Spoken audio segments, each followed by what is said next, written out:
தமிழகத்தில் உள்ள மாவட்ட மைய கூட்டுறவு வங்கிகள் மற்றும் நகர்ப்புற கூட்டுறவு வங்கிகள் கம்ப்யூட்டர் மயமாகின்றன. தமிழகத்தில் உள்ள அரசு துறை அலுவலகங்கள் படிப்படியாக கம்ப்யூட்டர் மயமாக்கப்பட்டு வருகின்றன. அதன் ஒரு கட்டமாக கூட்டுறவு வங்கிகளை கம்ப்யூட்டர் மயமாக்குதல் என்ற அறிவிப்பை செயல் வடிவமாக்கி அதன் மென்பொருள் சேவையை புனித ஜார்ஜ் கோட்டையில் உள்ள தலைமைச் செயலகத்தில் கூட்டுறவுத்துறை அமைச்சர் கோசி மணி, தகவல் தொழில்நுட்பத்துறை அமைச்சர் பூங்கோதை ஆகியோர் துவக்கி வைத்தனர். கூட்டுறவு வங்கிக்கான சிறப்பு மென்பொருள் கிராமப்புற மக்களும் பயன்படுத்தும் வகையில் எளிமைப்படுத்தப்பட்டுள்ளதாக அமைச்சர் பூங்கோதை தெரிவித்தார்.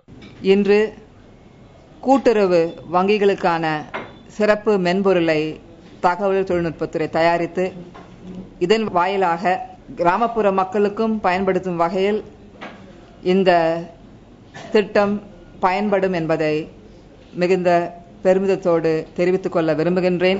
இந்நிகழ்ச்சியில் கூட்டுறவு உணவு மற்றும் நுகர்வோர் பாதுகாப்புத்துறையின் முதன்மை செயலாளர் ஸ்வரன் சிங், தொழில்நுட்பத்துறையின் முதன்மை செயலாளர் டேவிதர், கூட்டுறவு சங்கங்களின் பதிவாளர் ஜதீந்திரநாத் ஸ்வைன் மற்றும் தமிழ்நாடு மின்னணு நிறுவனத்தின் மேலாண்மை இயக்குநர் சந்தோஷ் பாபு ஆகியோர் கலந்து கொண்டனர்.